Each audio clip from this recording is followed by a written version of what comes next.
Good morning and welcome to this week's Keeping an Eye on the Geopolitical Ball with me, Jamie Shea, Senior Fellow at Friends of Europe.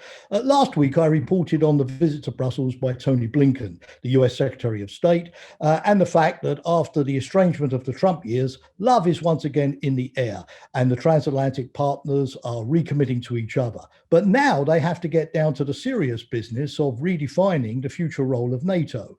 The current NATO strategic concept, which goes back to the Lisbon Summit in 2010, is clearly out of date. The security environment has changed radically since then, and NATO clearly has to adjust with those changes. So when the alliance leaders meet with President Biden for a summit, probably in Brussels in June, they will have to launch the work on NATO's next strategic concept. Now, the Secretary-General of NATO, Jens Stoltenberg, has usefully prepared the ground by convening a group of experts, which reported last December with no fewer than 138 different proposals to make NATO more effective. That's far too many. So Jens Stoltenberg has usefully, in a project which he calls NATO 2030, boiled those 138 down to just 8, far more manageable, far more digestible. So what is the Secretary General proposing? Firstly, that NATO should enhance its role in transatlantic political consultations. President Macron hinted at this when he said that NATO was brain dead in an interview with The Economist back in 2019.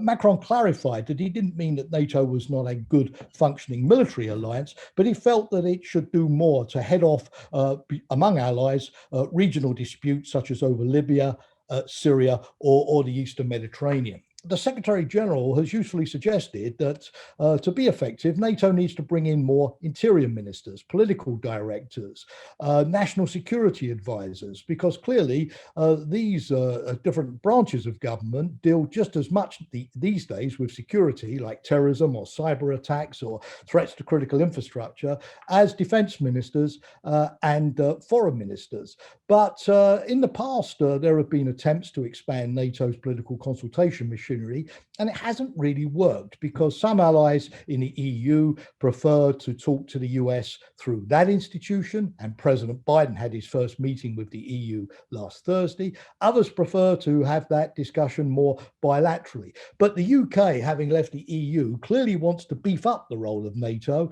and therefore may be very supportive of the idea of using NATO more to coordinate grand Western strategy. The second idea is in the area of resilience. NATO has been setting resilience targets for its member states so that they plug gaps and vulnerabilities in their critical infrastructure, in their cyber defenses, in their military mobility.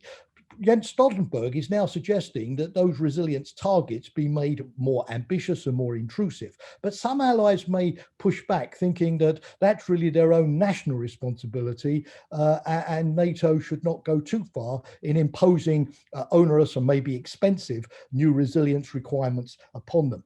The third idea is climate change. The Secretary General has been leading the debate to give NATO a greater role in dealing with the security implications of climate change. For example, greening the military with more battery-operated vehicles, making sure that NATO military forces can operate in extreme weather climates, whether very cold or very hot, and finally using NATO as a hub to exchange experience and expertise on climate change and security analysis. These strike me as very good, sensible ideas, and they should be adopted. The third area the fourth area rather, is that the Secretary General has suggested setting up a NATO training and education command to carry out training for local forces in the Middle East, in Africa, and maybe elsewhere. Of course, at a time when NATO is less willing to launch big operations of its own, training local forces to do the job makes sense. But whether allies will be prepared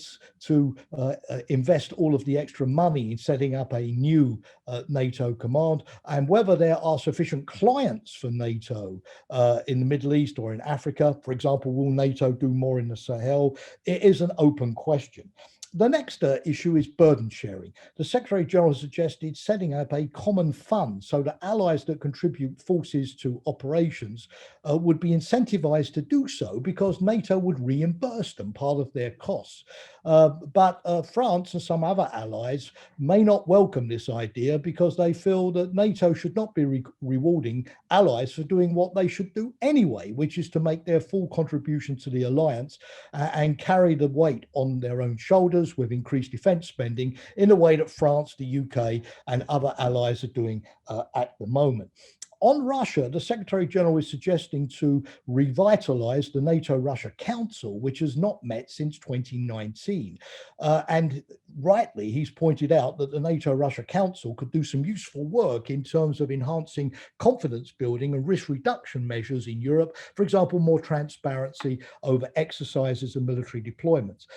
And Russia has an interest here too, but the problem is that NATO will insist on using the NATO-Russia Council first and foremost to hold Russia to account over Ukraine and Georgia and its regional activities. Rightly so, but this will mean that Russia will not wish to turn up for the meeting. So how does Russia how does NATO and Russia overcome this particular issue in a way that would allow NATO to use the NATO-Russia Council to make its points, but would also allow a more constructive security dialogue between both sides to take place? Finally, and unsurprisingly, the number 8, and the last, concerns the Asia Pacific and what NATO should do vis-a-vis the challenge of China and should it play a greater role in the Asia Pacific region. The challenge of China is clear in 4 areas: the tech area, the direct foreign investments in important European and alliance critical infrastructure, the military buildup of China, and its increasingly aggressive pushback against any perceived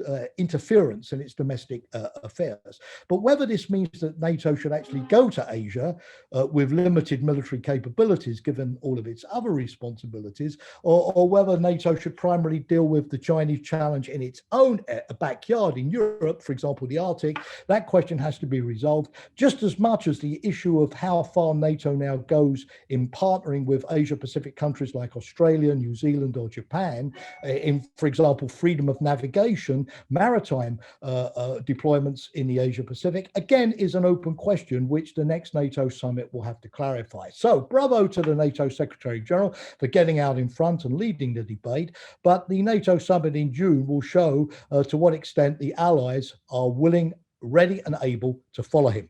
Thank you very much for watching today, and I wish you all a happy Easter. I wish you to stay safe and well, and I look forward to engaging with you very soon. Bye for now.